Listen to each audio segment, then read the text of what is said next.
Hello, and thanks for joining us today. I'm super excited you could be here because today we're talking about how to become the optimal entrepreneur that you really could be. Look, it's all about being the best you could be in entrepreneurship. And when you are the best, then you can attract a loyal tribe of customers. You can attract a loyal tribe of team members that actually want to work and go and execute your vision for you. Look, it's just a seamless, easy experience to move forward. Not easy, but easier to move forward in business if you are working at an optimal level. But how do you do that? Well, that's exactly what we're going to be diving into today with Jeff Heggie. Now, Jeff is an author, entrepreneur, and success coach who is dedicated to helping individuals achieve their most ambitious dreams. With over 2 decades of experience as an entrepreneur and a background in banking, Jeff specializes in optimizing performance for both business leaders and athletes. Now, his approach begins with cultivating the right mindset, believing that success in any field starts with breaking through mental barriers. Now, through his coaching programs, including the Confident Athlete program,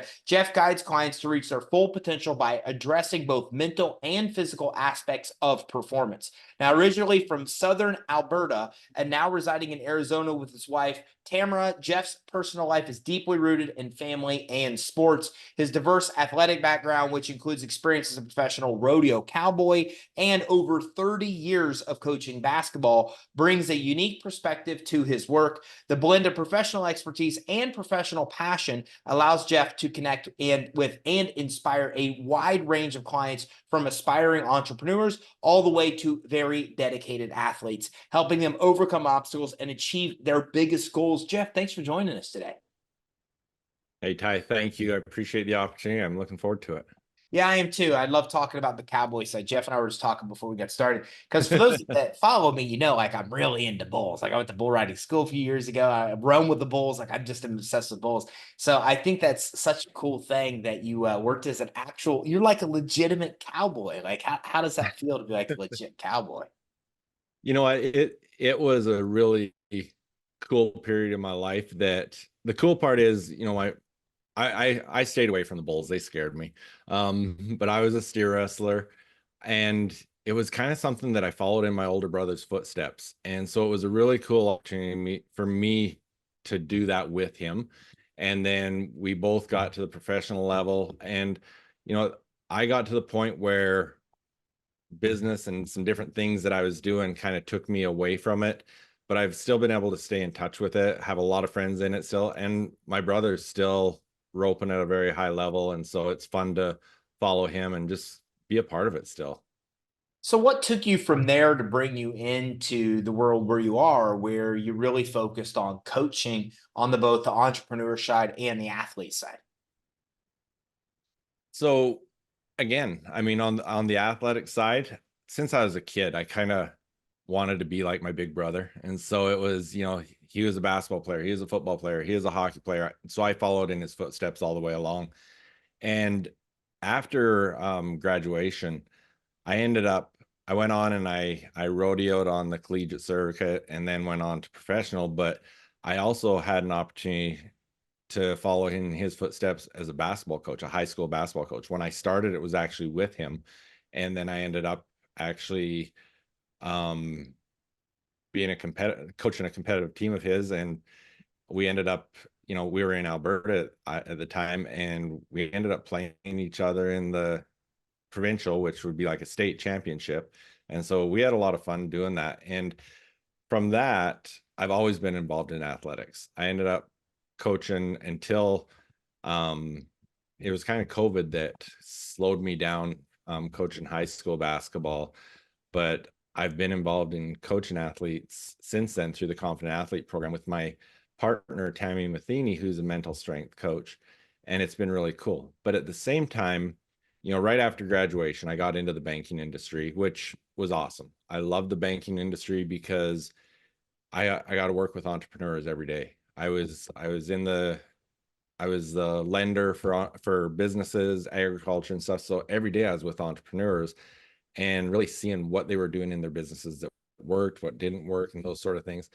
And it was at that time, one of my clients that I got to know really well kind of turned into a mentor for me. And we were sitting in his office one time, and he had a home building business, and he had a catalog on his desk of manufactured stone, like the artificial stone that you see on the front of houses and stuff. And we were sitting there talking, and I said, you know what, we could do that, Dal. And he says, okay, let's do it. I found a place in Missouri that taught me the manufacturing process, and I walked away from the banking industry and started a manufacturing company. And we started that in Southern Alberta, opened another factory in Utah, and we were shipping all over the nation. And that was an incredible learning experience because we were involved in the housing industry. So in 2008, we crashed as hard as anyone did. We fought our way through that. And then, we adjusted a lot. We pivoted a number of times. We opened our own retail locations. We had distributors throughout the nation. And then we were in the middle of strategizing some growth, and that partially included why I moved to Arizona, and COVID hit. And when COVID hit, some of our plans here in the US fell apart. We got shut down a lot in Canada right before going into our slowest time of the season, which is winter. And it kind of just imploded on me. And so ran that for 16 years, ended up shutting that down. Some really hard lessons from it, but they were lessons. Learned a lot. And especially during the full 16 years, like I said, we pivoted a lot. We did a lot of different things. I had some incredible mentors. I learned a lot. I was also involved in real estate. And so during that time, I started coaching a lot of people in different things, whether it was in real estate, entrepreneurship. And when I moved down to Arizona, I started doing a lot more of the coaching and working directly with entrepreneurs. And it kind of just turned into something. When I ended up shutting down the manufacturing, I just continued with the coaching. And I love working with entrepreneurs, love helping entrepreneurs build their businesses. And kind of looking back, it's a lot like when I was in the banking industry, being a part of their business, helping them strategize, helping them really work on their own personal development and grow their businesses. It sounds like you've been where a lot of us want to go, right? You built a massive company with manufacturing that's spread across, multiple different countries, for example, and then use that expertise of everything you've learned from the coaching and the sports side, the professional sports side. I mean, you're a professional athlete, so from professional athlete and everything you've learned from building a massive company into coaching, I think it's so cool that you take these lessons that you've learned and help entrepreneurs. From your perspective, what does an optimal performing entrepreneur do? How do they stand out above somebody that's really not in that optimal level? I was actually, when I came up with that term optimal performing entrepreneur, I was working with my accountability coach and really kind of working on my why, what I was doing and why I was doing it. And looking at my own life, I mean, my why statement is I want to live a life of abundant choice. And I think choice is a key phrase in there because, I don't want to be an entrepreneur because it allows me to work 24 hours a day. And I'm okay working 24 hours a day at a time, but I also want the choice of time, freedom, and the ability to do those things. And that's been something that's always been a high value to me because it allows me to go coach. It allows me to travel with my family. It allows me to drop everything and go to an event at the school, those sort of things. And so as I was looking at what an optimal performing entrepreneur is, it involves more than the business. Because when I was doing it at that time, I was working with a guy that had an incredibly successful business. But at the same time, he was going through a divorce. His kids had basically disowned him, and his other parts of his life were falling apart. He was definitely not healthy. He was out of shape, overweight, all those sort of things. And so when I started looking at that, I thought, an optimal performing entrepreneur has a successful business, is doing the right things, but also has the other things in life that are going to make him be a success, which is things like your family, your spiritual goals, your personal development, all those things. And it's really what I try to work on with entrepreneurs is, yeah, we're working on the business. We're working on how do we grow this? How do we do that? But we can't neglect everything else. Often I'll start with them and basically rank everything they're doing and have it on a circle graph. And if that circle graph looks like a flat tire because their family life is a 1 out of 10, we've got to work on some things. And so I think that's important to look at. Do I believe in balance? No. I think at different times in our life, we're focused more on certain things and we've got to, sacrifice certain things. But at the same time, we've got to know when and where to put attention. I've really found this hits close to home for me because I've really found that, I believe in mind, body, spirit. And I think you have to be strong in all three of those areas to really successfully run a business on an optimal level. I found in my life as well. If you don't have that balance, I found it extremely difficult to be successful. And when you hear interviews from top entrepreneurs that own some of these biggest companies out there, they're the same way. They're getting up early in the morning, they're doing exercise, they're eating healthy. I mean, they have routines with meditation, with so many other things incorporated. What do you find are the main areas? I think you've got like a handful of key areas that somebody should focus on to be at an optimal level as an entrepreneur, like outside of the business. What are the key areas we should be focused on? Yeah, one of the things I love to look at, and stealing the term from Darren Hardy, I really like to bookend my days. And as an entrepreneur, there's a lot of times you can have your day perfectly planned, but it never goes that way because whatever fire you're having to put out. But you can control how you start your day and you can control how you end your day. And that's why I created my mindset journal, was because it's just a way to start your day with your mindset questions. And what that is basically putting a morning and evening routine together. And in there, I think it's important to look at something physical. Some people it's going to be running, working out. Some people it might just be stretching, it might be yoga, whatever, just something physical. Um, whether you're religious or not, I think something spiritual. Um, that doesn't mean religion necessarily, but I love to have the spiritual aspect in there. Emotional, and then I'm a big believer in personal development. And so reading something inspiring, for myself, my morning routine consists of, I go through my mindset journal, which is answering my mindset questions, writing out my um my top goals, and then going through my schedule, but then also my workout, my morning prayer. What else do I do? But sticking to that schedule. Oh, my reading. That was the other thing, is getting all of those in.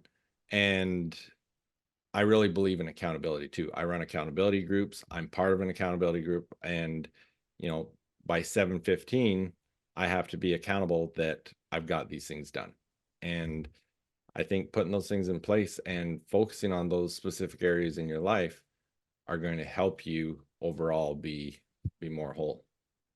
Now, tell me a little bit more about a mindset journal. What is a mindset journal? How often should you be looking into it? And then, give me a better idea how this works, so somebody that's watching right now can learn this and actually start doing this, incorporating it into their routine as well.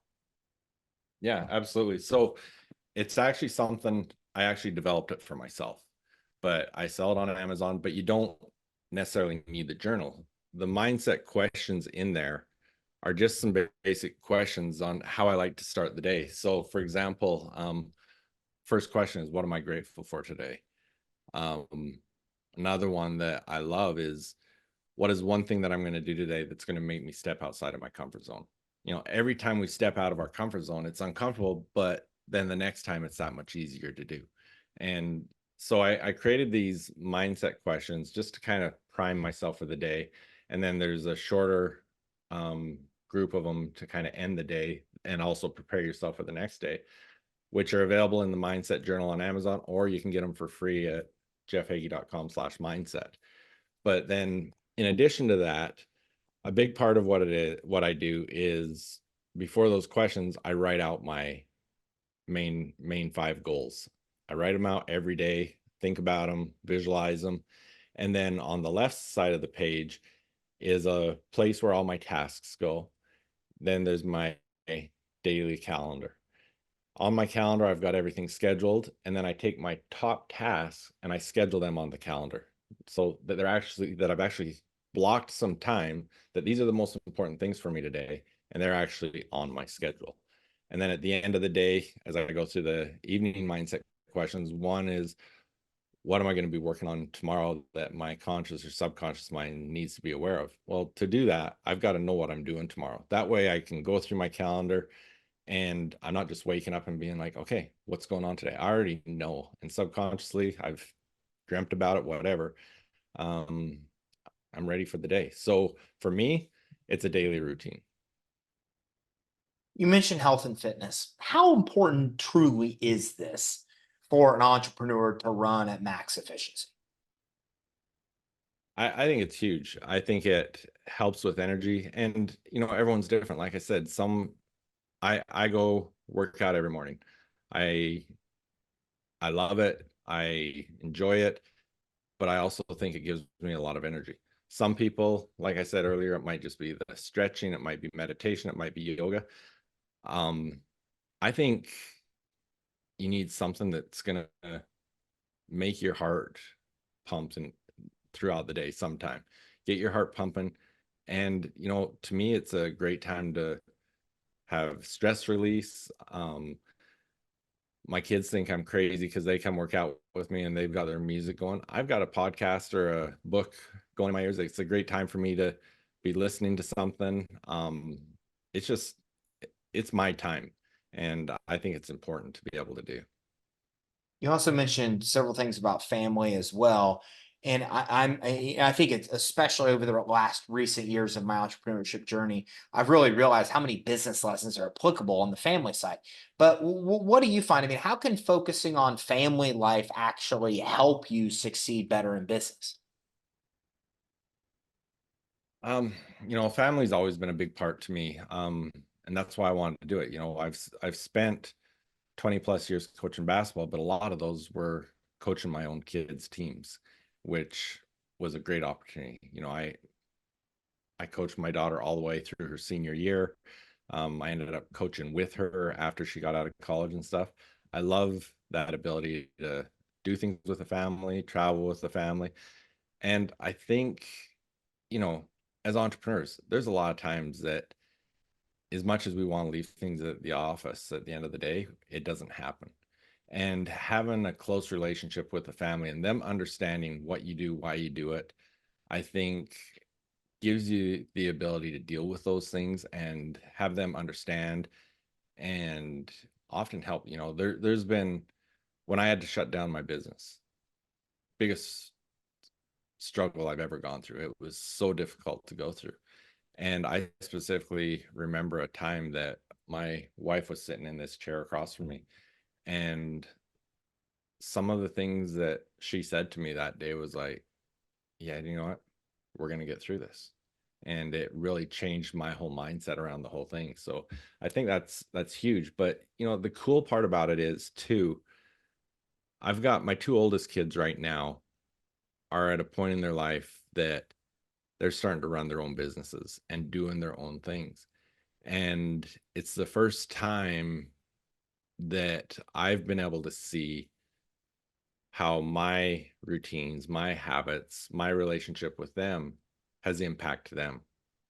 You know, I've got both my two oldest are involved in one of my businesses. And I made them go through my process of finding their why. It's a process I learned from Dean Graziosi called the 7 levels deep.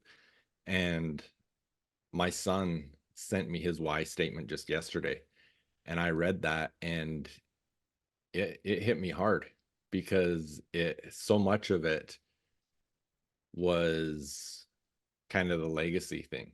And one of the businesses I'm in right now, I actually met my partner in it through my son lived in Park City, Utah for 6 months, and I ended up connecting with this guy and talking with him, hearing him say, oh, Daxon talked about the influences you've had on him, and he's reading business books and personal development books every day now because he's watched you do it all your life and stuff.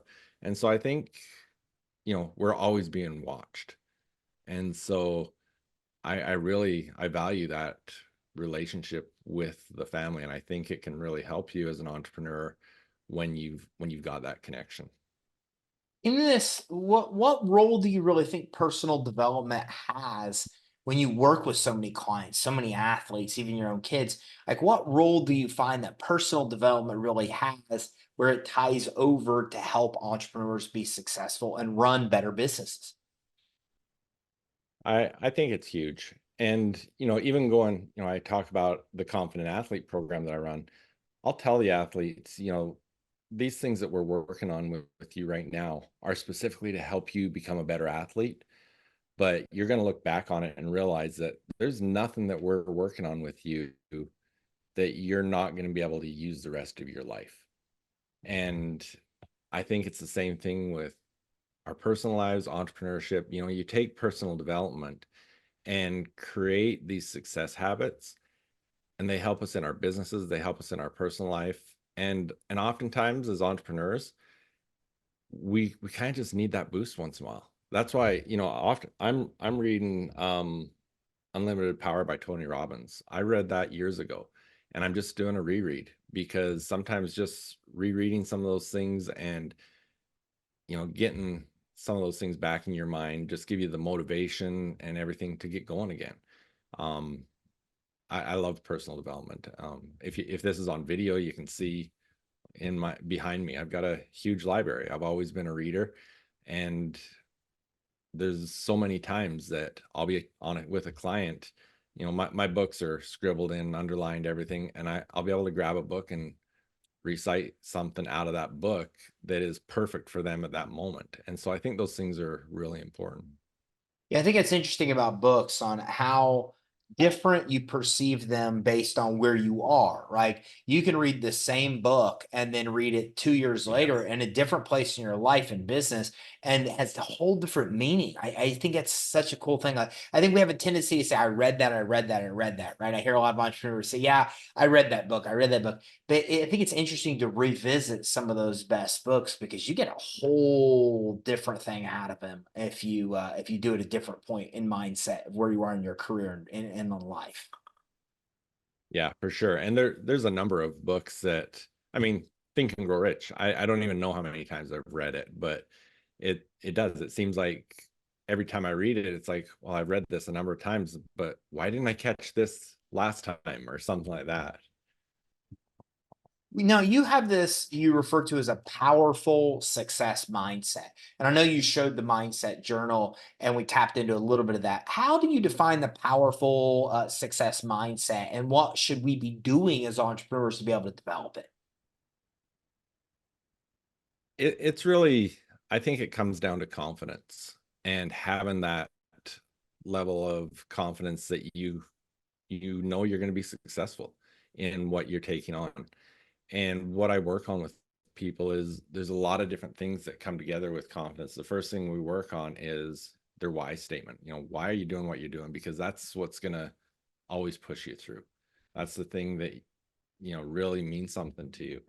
In fact, even on my accountability calls, before someone states their accountability for the day, they they state their why statement. So I think that's really important. But then we get into everything from your self-talk, which is so important, body language, visualization, preparation. We go through a number of different things that they all tie together, but they all build upon confidence. One of the things I got from my partner in the Confident Athlete program, Tammy Matheny, she always tells the athletes, your mindset, your confidence is like a muscle. As an athlete, you don't go work out and lift weights and say, okay, now I'm strong and I quit working out. It's something we've always got to be working on. And so I think that's something, and that's where personal development comes into play as well. It's something we've always got to be working on. Yeah, I think it's interesting because I'm a serial optimist, as a lot of entrepreneurs are. And it's such a bad bias that I really can't assess like real risk of anything in business anymore. And I accept that. Like it's and I struggle with that now when I look at a scenario and I try to be as unbiased as possible of how it will play out, right? But I can't get past this bias where I'm like, yeah, it's gonna kill it. It's gonna be awesome. Like it's any advice on that? Like that's something I struggle with now of being able to always stay positive, which isn't hard for me. My brain is now by default always focused on, whenever something happens, I'm like, wow, that could have been worse. Automatically, it's my default now. I'm like, my brain starts thinking about what in that situation could have been substantially worse. And I'm like, I'm so lucky it was only that bad, right? Like that's programmed in my brain. Right. But it's interesting because now I have this problem where, I'll talk to my partner. She'll go like, what do you think? I'm like, here's what I think is going to happen. But I am so biased that I don't know if I'm being overly positive or not. How do I deal with that where I have a positive mindset and I'm focused on what can really happen, but I still have to come down to reality and take that into account of all the risks, what might affect that not to get that result, et cetera. I think that's where coaches and mentors and partners really come into play, is because I'm the same. I'm not a detail guy. I don't want to get into the nuts and bolts of it. I want to create that vision and let's go get it. And that vision's also always good. And so sometimes you need that coach or mentor or partner or whoever who will dig into the details of it and say, okay, but here's the things we've got to be able to either have a solution for or be ready for, or whatever it might be, because they are going to happen. Even up till the last moment of when we had to make the decision to say, no, this company's done, I still had hope. And I think that's one of the biggest things that entrepreneurs have is dream and hope. And I've got a really good friend that he always says, hope is so much greater than fear, because as entrepreneurs, we've got to have that hope, or we won't be willing to take the risks necessary. And oftentimes, we don't look at it as risks. I lost everything with that company, but I never looked at it as a risk until I looked back and said, well, didn't work out, but here's what I learned. Here's how we're going to regrow.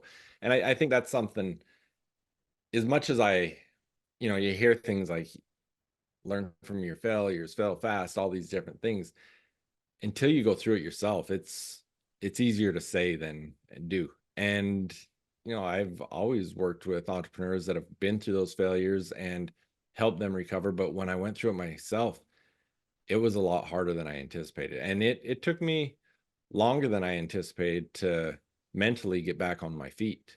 And so that's where your support system comes into place, I think. And that was including my wife. She was a big part of that, but mentors and coaches really helped me to finally get to that point where I'm like, you know what? Yeah, we shut it down, but guess what? The sun came up. We're moving on and we're going to find another way to succeed. Yeah. I love that. And I love the second voice. Like my partner is that level. Like I'm yeah, it's gonna go, we're gonna go do it. And she's like, whoa, wait, what about all these details? I was like, I don't, we'll figure all that stuff out. Let's go, right? And these will be us like in meetings, and our team thinks it's hilarious because like we see that. And then eventually I'll just start chanting, I'll be like, do it, do it, do it. You know, but it's literally it takes somebody else to come in with the logic and be like, there's all these things we have to think through. Whereas I just want to run as fast forward as I can run. So it's interesting because you're right, spot on. In my life, the other people who come down and tone me down and say, have you thought about these things? It's that balance that I think has created helped be a contributor to optimal success in my career as well. Yeah, absolutely. I think that plays a huge part of it for sure. What haven't I asked you as we get ready to wrap up that I should ask you, or something that you think is one of your best pieces of advice of how somebody watching this today can reach their optimal level as being an entrepreneur? I think the biggest thing is having a game plan. Who is that future self that you want to become, and work from that position, work from there, and look at it. When I work with people in our accountability groups, we work on, like I've said a million times, we work on their why, then we figure out what that long-term goal is, and then we reverse engineer it and say, okay, what do we have to do month to month if we're going to hit that goal in, say, 12 months?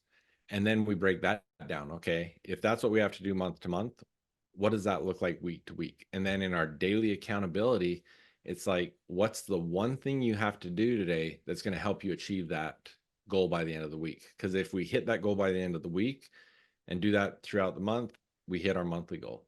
You do that every month, you hit your big goal. And, you know, Richie Norton has a great book. Benjamin Hardy has a great book in both of them. Richie's is anti-time management. Benjamin Hardy's is 10x is easier than 2x. They both talk about working from your goal rather than towards it. And I think that's really important to understand, and being able to work from that future self you're trying to become and making decisions as if you've already achieved those things. And then having that daily accountability, not to someone, not to a best friend, not to a family member that is going to say, yeah, you know what, you were busy today, you had an awesome, successful day, you didn't do what you said you were going to do, the one thing, so it's okay because it was a good day. No, someone that's going to hold you to it. Like the first time my accountability coach, when I first started with him, his name's Bart Miller. We had my first call. We had calls every day at 6 a.m. And my first call, my commitment, my accountability that day was I was going to do 20 outreaches on a specific project I was working on. And the rest of my day did not go one bit as planned. But it was an awesome day. I got so much done. It was a super day. But at the end of the day, I looked and I said, you know what? I didn't have time to do any of those outreaches. Then I thought, you know what? There's no way I'm getting on that call with those 9 other people and Bart in the morning and saying I didn't do what I told them I was going to do. So I took care of it, got it done that night. And if I hadn't had that accountability group, that accountability coach, I wouldn't have done it. And so put that accountability in place, that you're accountable to someone, that you're going to make sure you do what you say you're going to do. I spoke with a group last night, and I said, one of the biggest things that I think helps us build confidence and have the right mindset is trust, but trust in ourselves. Are you doing what you tell yourself you're going to do, or are you giving yourself excuses and letting yourself off the hook? So I think that's really a key to your success. Powerful. Where can everybody go that's watching this, that they want to learn more? They want to be able to talk more. They want to schedule a consultation. What action should they take? Number one, go to my website, jeffheggie.com. On social media, most of my social media is Jeff Heggie Coaching. And then feel free to reach out to me, jeff@jeffheggie.com. Jeff, thanks for coming on with us today. Hey, I appreciate the opportunity, Ty. This has been fun. So make sure you go to jeffheggie.com, and there's a ton of great stuff here. He's got a blog, he's got other podcasts he's been interviewed on, he's got a customer hub right here as well. He's also even got a free resources section, and free resources section, can't say resources today, as at least a couple things that I think you're going to love. One, the mindset questions, right? He talked a little bit about mindset. His actual mindset questions are there for you to be able to swipe and take them right there from the website. He's also got this really cool thing called business breakthroughs, how any business can find at least 10K hidden without going out and spending a bunch more money. I mean, these are just samples of all of the tremendous cool stuff he's got there. And then at the bottom right of his page, he also has the social media links, so you can link to him on his social. Remember, none of this means anything unless you take action. And we all need to be in an optimal mindset. I don't think any of us really understand, even me. I don't get how much all of the other stuff ties into our success. I started to understand it now that I live a really healthy lifestyle and I exercise and I meditate and I believe in mind body. So once I've incorporated that, it's so much easier to be at an optimal level and run a good business than when you don't have those things. So be on the right track to become an optimal entrepreneur. And you can do it by going to jeffheggie.com. That's Jeff, JEFFHEGGIE.com. And I'll put that link on the show resources page as well. Remember, it's Jeff, JEFF, Heggie, HEGGIE.com. So make sure you check it out today. Thanks for tuning in. Have a great day.